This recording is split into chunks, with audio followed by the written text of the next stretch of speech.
Welcome to Thriller Bitcoin. Welcome to Thriller Bitcoin.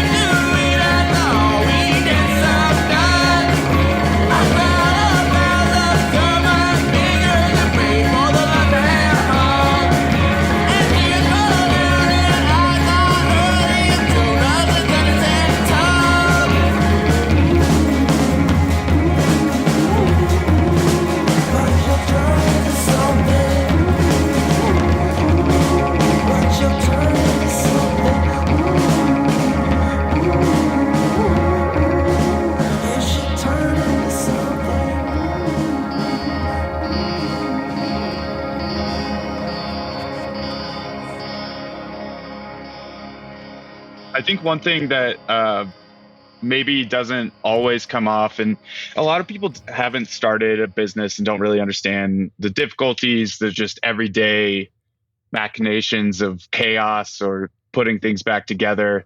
I think also a lot of people think that I like got rich on Bitcoin and then started a winery. And that's like the most far from the truth possible thing ever. I invested my entire life savings and my entire life into starting a winery and then found Bitcoin and had not sold a single bottle of wine. So was completely invested with zero return on investment when I found Bitcoin. And therefore, I've been trying to build a Bitcoin stack while also trying to be 100% invested in my winery.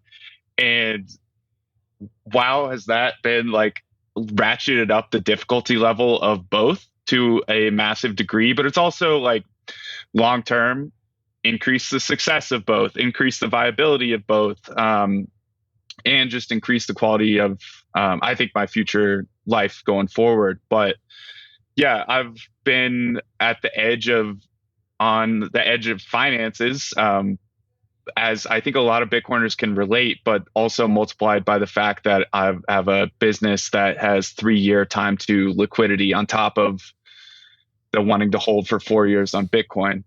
And a lot of if I really can say I have profits, really it's just the only money I can justify putting into Bitcoin is wine sales for Bitcoin, because that goes into Bitcoin and it never leaves. So it's easy for me to put it there. But yeah, it's quite an interesting path, and they both came at such a perfect time in my life that they both married together in growing, learning, developing skills to succeed in a lot of ways, but also the two just meld very well together as far as like wine being a low time preference beverage that you use to enhance really the good times, but the longer you keep it, the longer you hold off, the better it's going to be generally. And then the same goes for Bitcoin. So really kind of just lucked out in timing of everything I'm doing and finding Bitcoin and wine kind of at the same time, and how well they go together. But I don't know if you had a specific question there. No, this is great. We can dive into more of all that stuff, but I should also just apologize again. I'm sorry. I for some reason I thought Justin, but yeah, you're just another Ben. So we need to add you to the Ben Telegram group, I guess. Hey, if you're not already in it. Energy, just another Ben. And then also, I also need to thank you for sending us some wine. I think you've sent us a couple times at this point. So I just want to thank you again for that. And then we're throwing another event, and we can send an email for this, but I do want to purchase some more, or I do want to purchase some wine from you for our event that we're throwing later this month. So we can take care of that afterwards. But just want to say, yeah, dude, like, can you talk about just just the wine business in general? Because I imagine that's totally. You mentioned like you're also holding, or how did you describe that? Where, yeah, can you go into how that affects the outcome as far as revenue? Yeah. So when it comes to making wine, I think you can either go for higher volume, lower quality, so lower cost, or you can try and step into the higher quality. Doesn't have to be low volume, but it usually is a little bit more.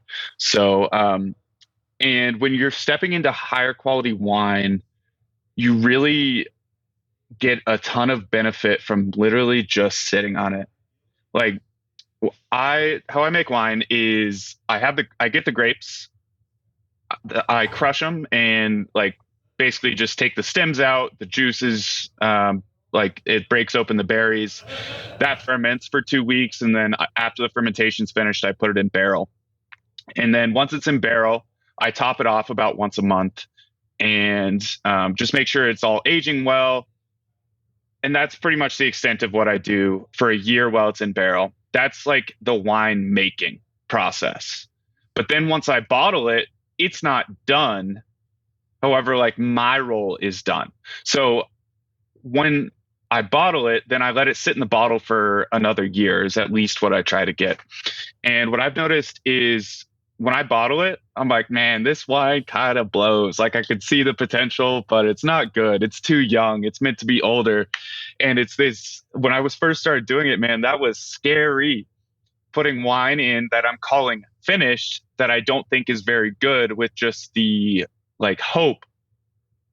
Everyone tells me it's going to get good, man. And it did. So that was great. But at about 6 months, you start enjoying it. And then it goes up another level at 2 years. And as my winery is aging, I'm getting a little bit more comfortable with saying at 3, 4 years, all that stuff, it keeps getting better. The wine from my family's vineyard is my estate Pinot Noir. And that wine, while I wasn't making it, we have aged that wine that my dad made for 17 years, and it was still amazing. It was still getting better. So that's what I can say about aging that wine specifically, but every wine is different. And so I'm trying to make wine that is both good for you in the sense that I'm not adding a bunch of toxic additives, minimal sulfites, so lower preservatives. And the result is you get a wine that doesn't give you a headache when you drink it, which I think blows people's minds in some ways, but it's pretty wild. On nights where I drink a lot of wine, I go to bed and sometimes it blows my mind that I didn't even think about being hungover the next day because it's just not part of my world anymore. I don't know. It's wild to me. But anyways, I'm also trying to make high quality flavor wine. So you can say it's healthy, definitively. And then the high quality flavor is a little bit more ephemeral. Each person has different tastes and everything. But generally, the wine is just going to continue getting better with time. So the longer I can hold off from taking my, no pun intended, liquidity, as in selling wine, the better off my brand is. Because people try wine once, and if they don't like it, they don't try it again, just like with a lot of other products, but wine especially, because it's this black box for people. There's so many wines. How do I know which one's actually good? I'm trying to remember. Oh, I buy it by the label. I liked it. Cool. I'm going to keep buying that one. So no one's willing to give it a second try, and it's expensive. So it's really a high burden item. So the longer I wait, the better it is for my long-term sales. So I'm in this spot where I'm completely invested in it, trying to make just enough sales to keep going while also continuously trying to grow, because I don't know how big I want to be 3 years from now. This is kind of from the past as I'm getting this started mindset. And so that puts me in a spot where when I had not sold a single bottle, I doubled my production for the second year, and I doubled it again for the third year. And I had no idea whether the market liked my wine. So I'm 3 years invested while also having just found Bitcoin, freaking out, buying the top with any money that I had left, watching Bitcoin drop 50%, and not knowing if my business is going to succeed or not knowing if I have a viable product in my first real business venture. And I just laughed because like I was so right. It all worked out so well, but scary. it's an insane amount of risk. And when you're like, I think it really, I was really betting on myself in that way. And in a lot of ways, like the winery started paying off much sooner than Bitcoin for me, because I have this propensity for buying tops, and the bear market was very long. And it really messes with your, or at least it messed with my self-confidence a ton, because I bet so much on myself in these two things that have such long time to like proof that you're winning, that while I knew I was on the right track, I had no proof of concept that like things were actually going well, that I could say, hey, world, look at this. See, I'm doing things right. They're like, no, dude, you're down 50% on your Bitcoin. No, you're like broke because all your money's in wine. And I don't know, it's hard, but like, you're on the right path. I think a lot of people do go through this when they try something new. I'm sure when you were building Pleb Lab, like there was a bit of this at the beginning. Am I right? Yeah, I mean, a lot of stuff that you're saying, it really hits home. It's always balancing the operational expense while trying to increase revenue without increasing the opex. Like, for me, it's like, how do I lower that? And then try to increase revenue in other domains, I guess. That to me is like the stuff that keeps me up at night. It's like, how do you do that? Like, and then for you, it's completely different because you have this like 3-year potential gap. And you're it's more of a belief and a conviction that you did it right. Yeah. Can you just talk about that? Like, how do you, like, what centers you, what gets you there, I guess? Well, at the beginning, before I'm like recently in the point where it's like, okay, this is working, like capital working. And for a long time, it was really like I had a bit of product market fit. My dad made wine before me as a hobby, but it was really good. And he had no idea what he was doing. So I think I'll be able to figure this out. And also the bet on I'm young. If I fail at this, I'll succeed at the next thing, and it'll be a great learning thing. But also, I knew that if I didn't try this, if I didn't keep going, I would regret it. And part of me getting into wine, one of the bigger positives for me that made me feel like it was right, is I started some side hustles that didn't go anywhere because there was no big upside. I wasn't really putting my full energy into it. And I needed something that really like forced my hand to go all in, committing on it. And what was great about wine is it gave me that forcing function. I have to be all in, but it gave me about 2 years to figure out how to actually run a business while I was waiting for the wine to age. Right. So honestly, I was just kind of committed and had to do it. And, my past self forced my current self. And so, but there's a lot of mistakes I've made along the way that like I'm still paying the price for. For my 2021 vintage, there was no grapes in Colorado. So that was another hilarious thing that happened is I started the winery, made wine again. Things went decently well, except I fucked up a lot of the wine in the first year because I didn't know what I was doing at the time. And then the third year, right when I'm like finally figuring out that my wine works, people buy it, they like it, I'll get better at making it and everything. There's a huge frost and all the grapes in Colorado get frozen out. So now I lose all my contacts for grape sourcing. Basically, I go to a grape broker in California, get some great grapes. But my idea was I'm just going to get a ton of different varieties, a little bit of each, and see where that goes. And pretty quickly, I was like, this is insane. I can't keep doing this many different fermentations, this many grapes coming in at all different times at these low volumes. I'm never doing this again. Well, guess what? I'm still paying the price for that 3 years later in having a ton of different wines to label, sell, and market each single one. So you really have to think long term when it comes to wine. I think that did set me up to be able to like see long term Bitcoin, understand the volatility of that. But yeah, it's it's a crazy slow game. It's faith that I know this is going to work long term, even if the finances don't quite match month to month. Like you have extreme month to month expenses that you're trying to balance. You're trying to bring in more money, but this is pretty much what you're spending every month. I need $70,000 by September or more every year to buy grapes. Right.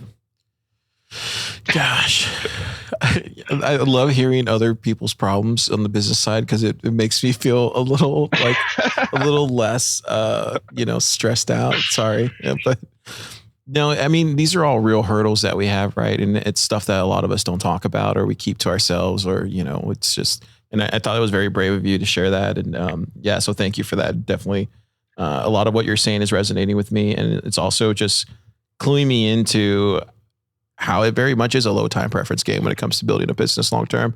Can you talk about that? Can you talk about how you mentioned something in 21 where you diversified too many things? Can you talk about how now your approach is somewhat different? Yeah.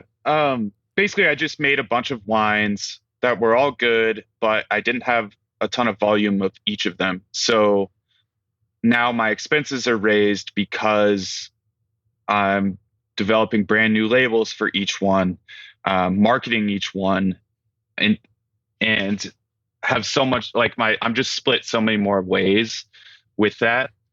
And yeah, because I learned I'm just paying the price for that still. So now I so much more,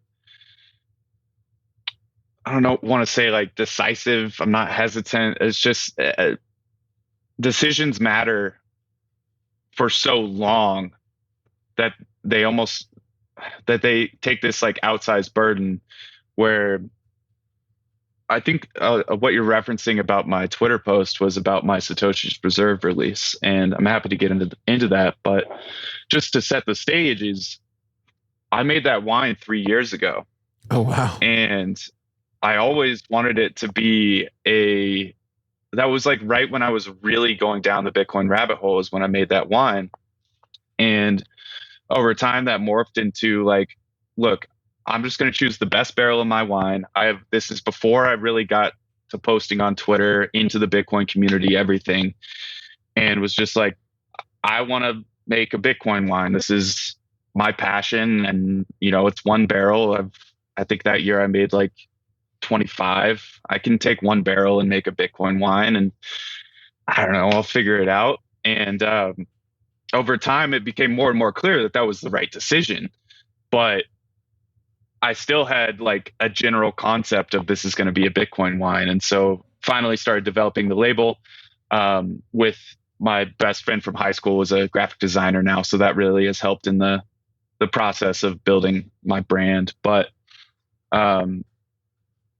it's really trying to make this release great for everyone, me included, obviously. But I auctioned off the first 21. The auction went incredibly well. It was, astounding to see. Very thankful for everyone that bid. And I bought these wood boxes to ship the wine in to kind of elevate it. You get a wine in a wood box. You're like, damn, that's nice.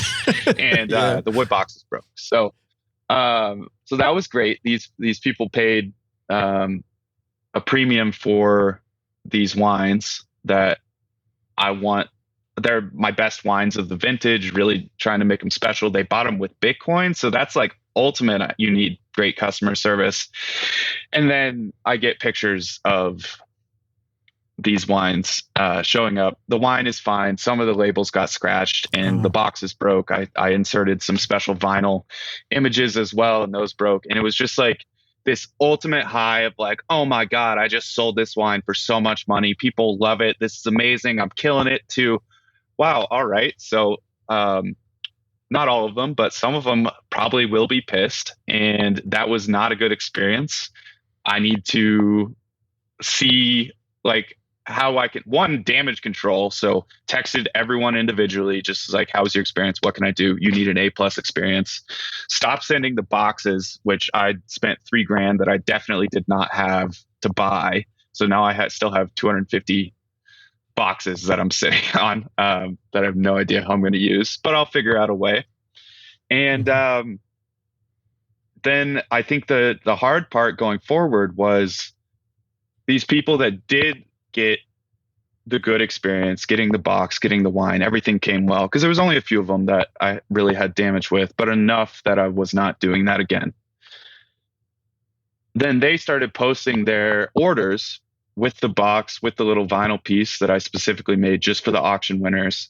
And that set the expectation for everyone else. So part of me posting about my failures is also just, hey, I'm a one-man show at this winery. I want you guys to have the best experience. I want to give you a look behind the scenes to show you that I'm doing my best to get you a great experience. And when people can connect and really understand where you are, they're going to be happy with their expectations. So it's a bit of expectation setting to take the curtain down. And also, like, I don't really know what I'm doing, Car. I'm figuring it out along the way.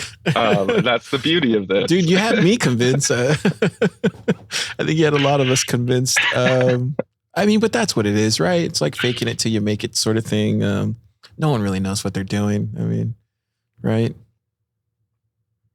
Yeah, and the only people, like, I think the authenticity is super important, and I orient myself towards Bitcoiners being my preferred customer, long term and short term. But I also sell to a lot of fiat wealthy people, like in Aspen, and I find myself more in the fake it till you make it place with them, because with Bitcoiners, I speak Bitcoin language. Mm-hmm. I know how to talk to Bitcoiners, but with those people, I grew up on a farm. Like, I don't know how to talk to the wealthy elite who go to Aspen and go to spend hundreds of dollars on a meal, but I'm selling them wine. So I need to be able to learn that. So that's a bit more fake it till you make it, because I am kind of actually faking it, because I don't actually want to enter that sphere. I don't want to live that life, but you gotta be able to communicate with your target audience, right? Yeah, I think that's why it's so, at least for me, when I meet individuals, whether they're entrepreneurs or builders, it really matters about their principles and about what they stand for. Because it also just gives you insight into how they do things, whatever they're building, or, I think that's a big thing I look for. Just kind of watch for those kind of yellow flags or green flags, because it matters. I think that stuff matters. It's the stuff that people don't see that, that truly matters. But yeah, interesting. Let's yeah, dive. I think the more you're around, I'm just going to say that I think the more you're around entrepreneurs, the easier it is to tell what their why is.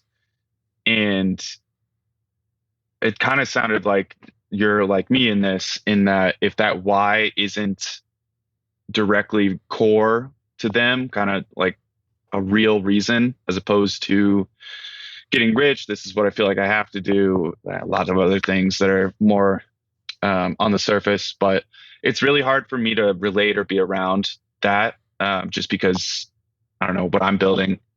Probably what you're building is so core to who we are, core to the identity we want to have. I don't know. No, I have met a lot of amazing builders that are on that page, so it's cool to be around, but it's so stark of a comparison when you meet people who are just building to make the money. Yeah, I know. It's weirdly different because the same problems, that they're not the same problems. It's more from a place of I don't know, I don't want to say prestige, but it's more of like it's a weird thing. I don't know what that's like.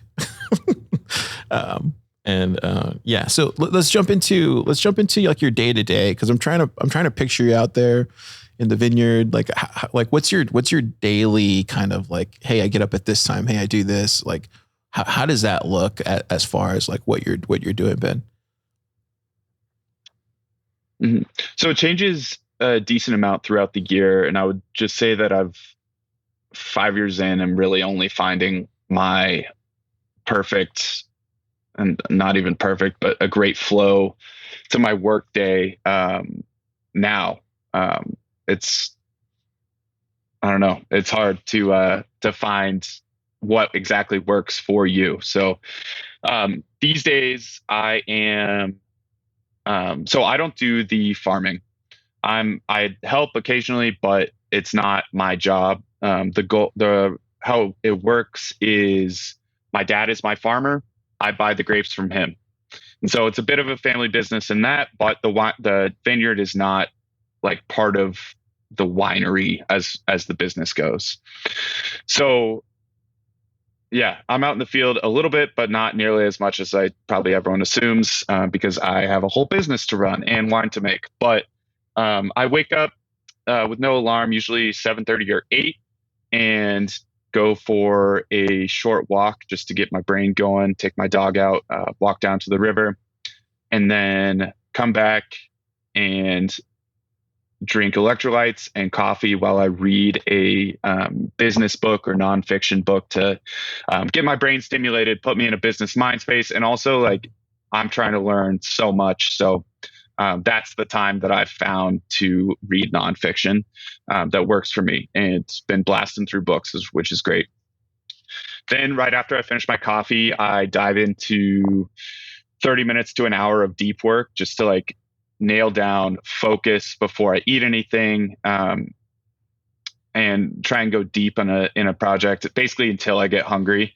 And then when I get hungry, I put on a YouTube video of someone talking about business, marketing, personal growth, like anything like that. Kind of just, I want to keep learning and I want to keep my brain turning, keep my head in that space, and keep my brain occupied so I don't just go over and start scrolling Twitter.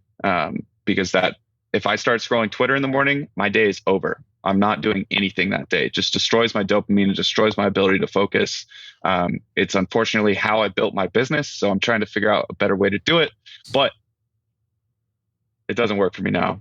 So then I usually work for a few hours at home in the morning on the computer. And then a lot of times I have wine work in the wine room, which is where I'm at now, to come do, and just then I try and zone out, like have a little bit more fun with it, because it's a lot of times it's more menial labor, like labeling or topping off the barrels, and just listen to podcasts and enjoy myself through that part of the workday, because that can extend a longer amount of time, but is a little bit less brain focused. So that's why I try and put that at the end of the day, and then work out, play soccer, play basketball in the evenings, and I start my bedtime routine at around 9 to journal, read a little bit of usually science fiction to like kind of escape the world and zone out before bed.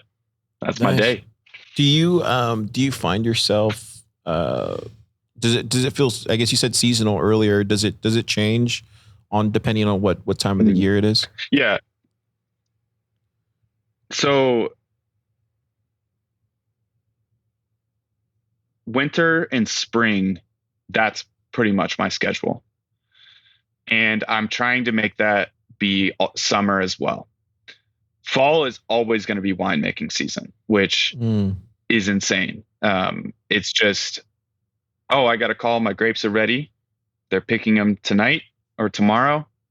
And tomorrow's all of a sudden going to be a 12-hour workday. I need to find labor, all that. It's like, it's kind of insanity. I don't get to control the timing of my life. The grapes ripen when they ripen. The fermentations happen and finish when they're ready. It's just like, all right, today I got to work a ton. Tomorrow I got to work a ton. Today's a day off, sort of, but there's never quite a day off. So that's insanity during winemaking season. But during the summer, I've been doing farmers markets because I'm just like not to a point where I can sell all my wine e-commerce. And so I live about 2 hours away from a bunch of different ski towns. And so I go to a couple of them, 3 of them in a row, Friday, Saturday, Sunday, to do farmers markets. And that turns into like, I'm dreading this, man.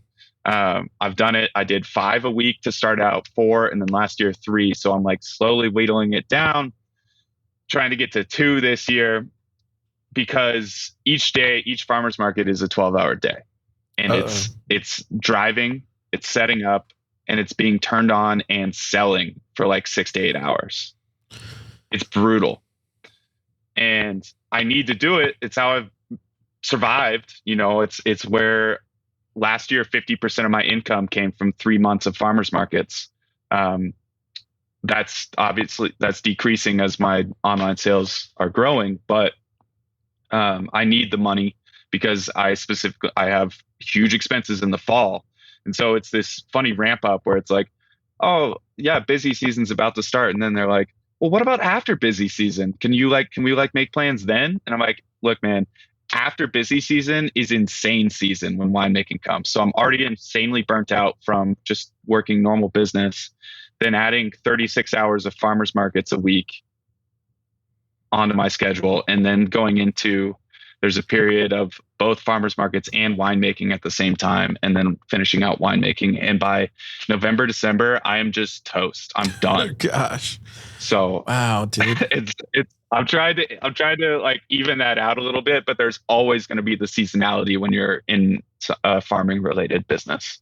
Wow, man. I had no idea it was that intense. Is there a, yeah, I guess when does it let up? I guess like, is it just more help or is it just a different time of season or? Well, I'm like I said, I'm hoping to move towards more, online sales but I just can't in the farmers markets until I know I have the money coming in to be able to afford the grapes this fall. And so I'm hoping to drop 1, 2 of them is a huge relief from 3 in a row. And just slowly transition towards more online sales. Never expected to sell wine online, honestly. Building a Twitter account was on accident. And so it's been a great surprise to do that. I mean, eventually, it became not an accident, but was never my plan because online sales is not something I really thought was easy or I was good at. But I don't know. I guess just becoming a Bitcoiner and wanting to tweet about Bitcoin all day helped me find my voice to be able to market online. Yeah, I think like just Bitcoiners in general, we love supporting people outside of the ecosystem any way we can, whether it's like some new shirt type of apparel or something, or like you with wine, or just, any type of like farmers market goods or any services or something like that. It's, I find that seems to be the niche to really go after. I think screw all this software stuff, man. I'm just kidding.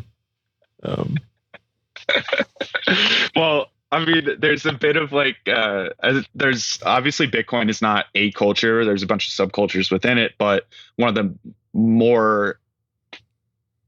the bigger ones is like the crossover between Bitcoin and health on Twitter. Or just in the Bitcoin community. It's people thinking long-term about their life. And so health is kind of the next thing once you got your money figured out, and being able to both go through that myself and realize that if I want to have a successful business, I better get my body and health in line, but also have a product that leans into both.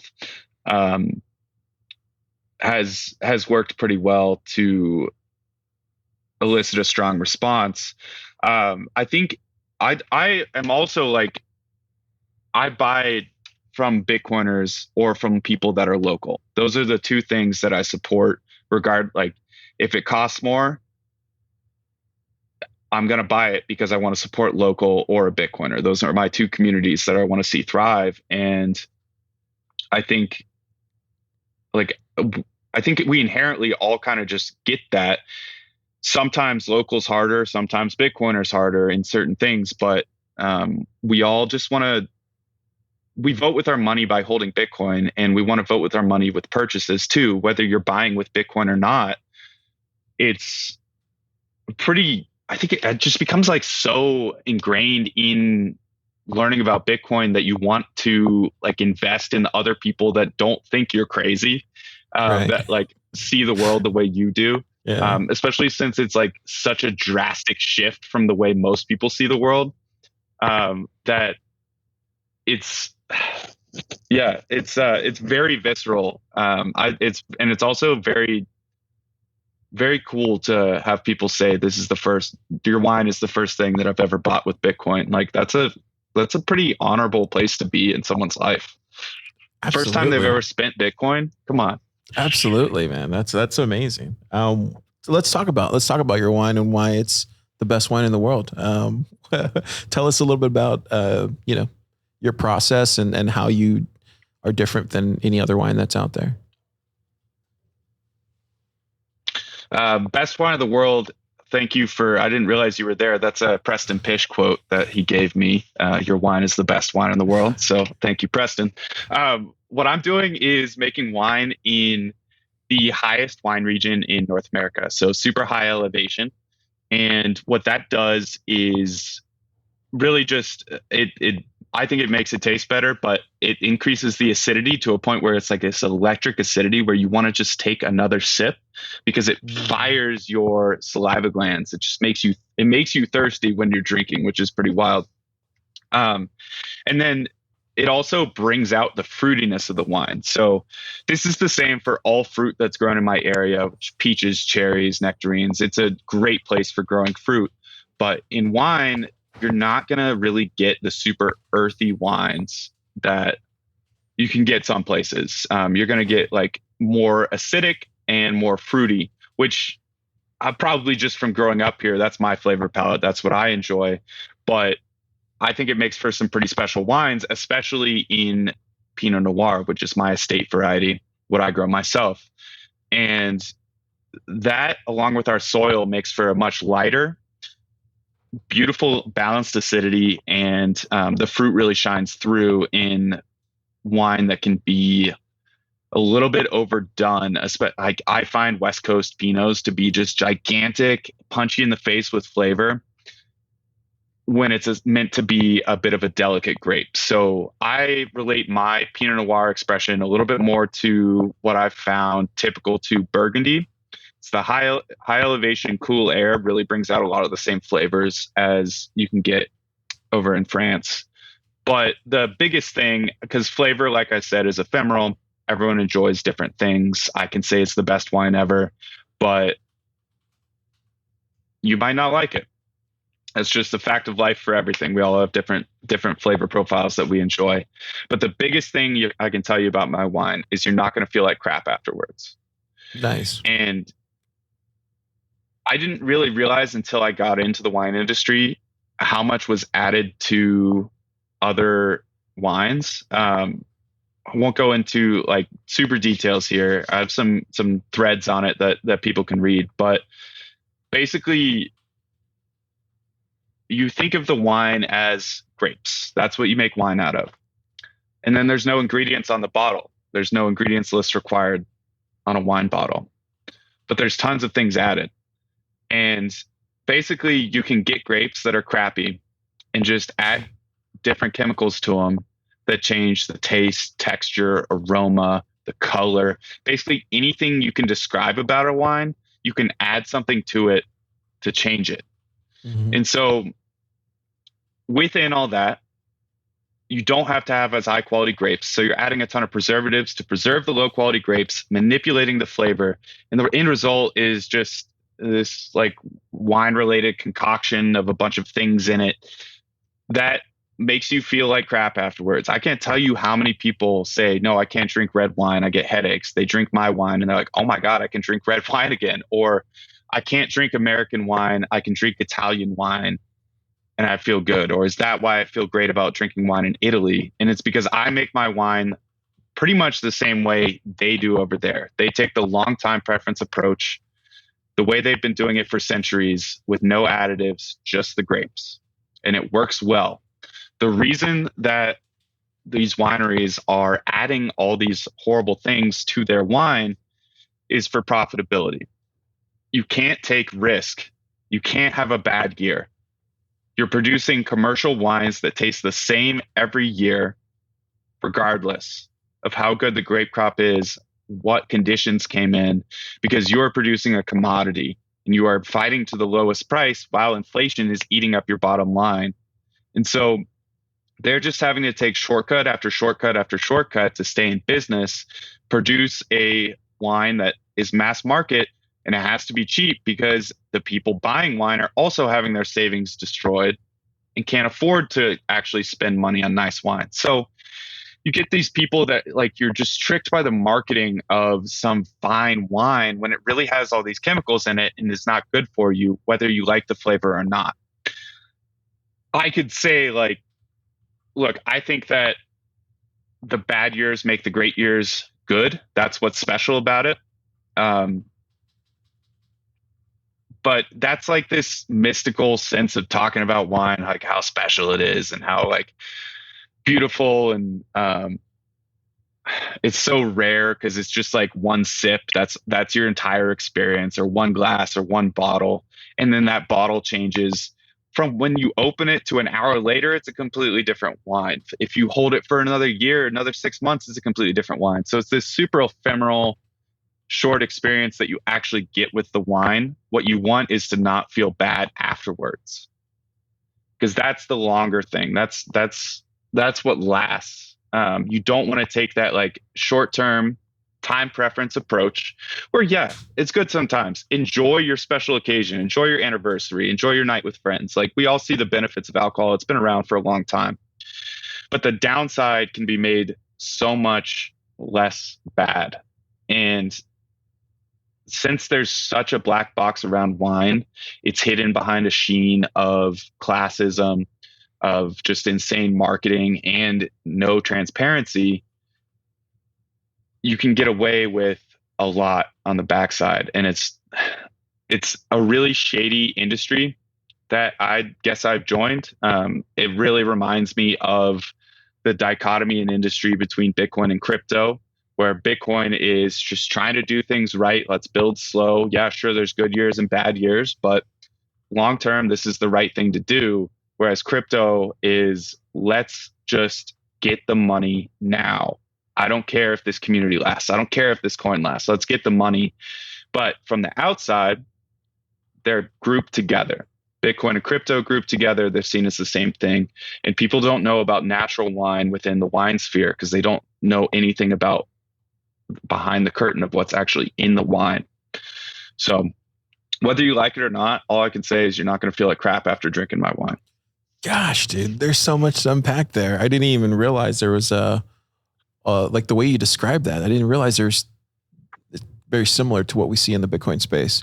So let me just ask you, because you've been to Austin. When we do the Meteor Tuesday wine tasting that we do here, that Dono runs, is that all wine that's being brought to the Meteor, or is that like all different areas, kind of like yourself, or do you know what I'm talking about? A little bit. I've only been to the breakfast meetup at the Meteor. It seemed really cool, but it's kind of like most wines are made with a ton of additives, some less than others. But when you're doing more mass market appeal, if it's going outside of your state, you're probably big enough that you can't take as much risk and are probably adding a ton to it. Basically, my general rule of thumb is get to know your wine producer, learn whether it's natural wine or whatever. There's a few other things it could be. They could just tell you it's low sulfites or low manipulation, even if it's not natural wine.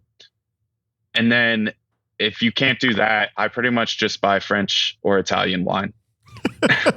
Really? Well, that's good to know. Wow, I had no idea. That's interesting. Yeah. Because now that you mention it, there is some wine that will really get to know your producer. Yeah, there is some wine that will really knock you on your head the next day. Yeah.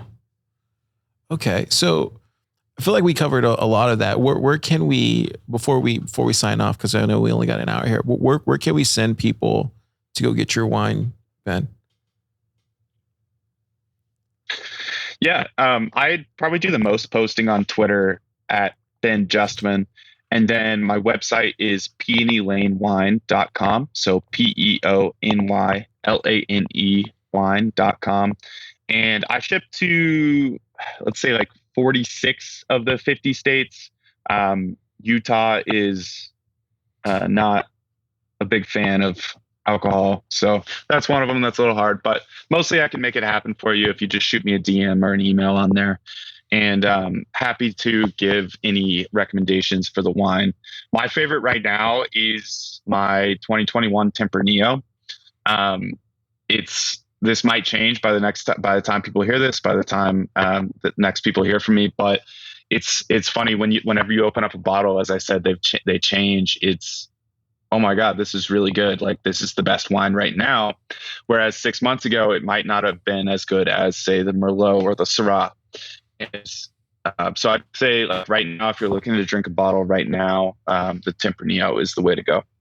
Nice. We need to get some wine we're doing a Cascader. I don't know if you've heard of this crazy app. It's called Cascader. One of the guys inside the lab have built it, and we're doing like a launch party. But I want to get some wine. What would you give a based AI Bitcoiner building? What would you give? What kind of wine should he drink? Well, if you're going for volume, you want to go for my lower priced wines. The only reason they're lower priced is because I have a little bit more of them. They're all made in the same way. We all experience the flavor profiles differently. So I would say I'm probably getting the best and most positive feedback on the Syrah right now. Okay, yeah, because I see the Merlot and then the Syrah that were made in 2021. Okay. Mm-hmm. And the Pinot Noir. Oh, and that looks good. That's coming. That's it's ready. It's made, but I'm still like a week or two out on getting my labels here. That 2022 Pinot Noir is the best wine I've ever made. Really? I'm really excited to release it. Wow. Bullish on that. So it looks like free shipping on 6 bottles or more. And then go from there. Do you still have a Oshi built in there, or how does that's how I first heard about you, by the way. I don't know if I told you, was through, I'm a little out of Michael. date. Yeah, I met Michael at a Beef Initiative conference. Just happened to be in line next to him at food, and we really hit it off. He's become a good friend. So I'm not up to date on Oshi. They seem to be moving away from what they're doing, so I haven't taken the time to get things back. With liquor, it's really frustrating to take Bitcoin directly through the website. I've just been doing P2P transactions for that, and do offer 10% off for Bitcoin transactions. So it's kind of just DM me if you want to pay with Bitcoin, and I'll make it happen. But I wish that I could get it set up a little bit more we need to get streamlined. And I think I have something lined up, but it's you need to get Zaprite on there. I'll ping John and let him know there's something we can do there, because it's probably on the website side that you're having issues, right? My issue is that I have to run everything through a third-party compliance company to be able to have liquor licenses in every state, and they process all the payments. Gosh. So, yeah, I could set up Zaprite, but I would have to still manually input every order. This company does not do gift cards either, so that's something I think I have a line to maybe fix. But yeah, it's been frustrating. And honestly, instead of building a Bitcoin, just pay here and I'll fill out your order manually, I've just kept it at DMs because I don't know if it's the right strategy, but because I'm sure some people leave because they don't have Bitcoin directly on checkout, but it keeps the manual orders down a little bit, pushes a little people towards more. Well, if there's somebody, and I can't afford to hold as much Bitcoin as people want to pay with anyway. Yeah. So like, it's all good. If somebody's listening, maybe they can figure out a way to help you somehow. But gosh, dude, this is amazing, man. You have an Instagram too. So yeah, it looks like you're doing it, man. You're doing it. Where'd the name come from? My dad named his hobby vineyard and winery Peony Lane. And so I just wanted to kind of give an ode to him.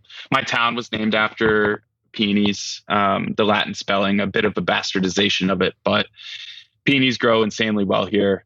We grow Pinot Noir, and it just kind of was a good fit. Nice. You and your dad pretty close as far as all the business side and stuff like that? Yeah. I mean, we're both pretty bullheaded as far as people that like to do their own thing. So over the years, we definitely have clashed. But yeah, I built a house like right on their property with him.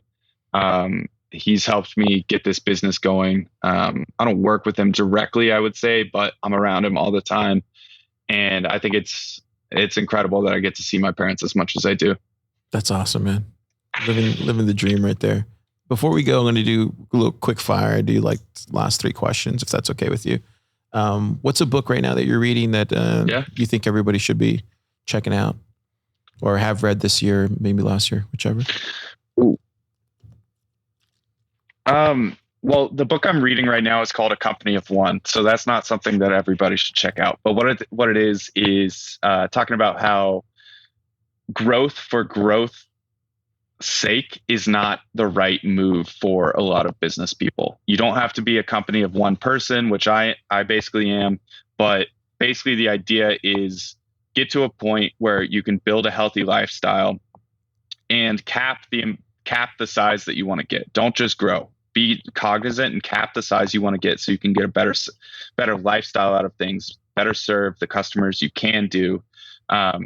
Because I mean, for a lot of people, like we just want to have a good life and make decent amount of money, but the impetus, the pressure for a business is just to keep growing. And like people all the time are like, dude, when you're like the wine king of America, man, like that's going to be awesome. And they're like bullish on Bitcoin. They're bullish on me. They're just projecting that. But I have no interest. I just kind of want to make my wine, live a good life, and kind of fuck off, you know?